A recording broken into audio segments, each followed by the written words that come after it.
Ito na, oh. Pwede mo siyang irekta. Ayun na, okay na. Nice na. Ayun, magandang hapon po sa inyo mga katuna, oh. Magandang hapon mga katuna. Andito tayo ngayon sa Imus Market. Ayan, sa mga subscribers ni Katuna, baka naman pa-like and subscribe po mga katuna. Malungkot pa ang palengke ngayon, wala pang masyadong customer. Ayan po, ang isda ni Ate Marian, mga kasuke, para mga katuna. Kunti pa lang ang kanyang panindang isda.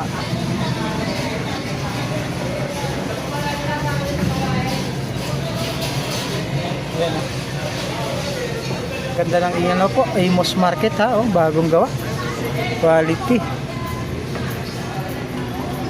Ayan. Mainit na ang panahon mga katuna.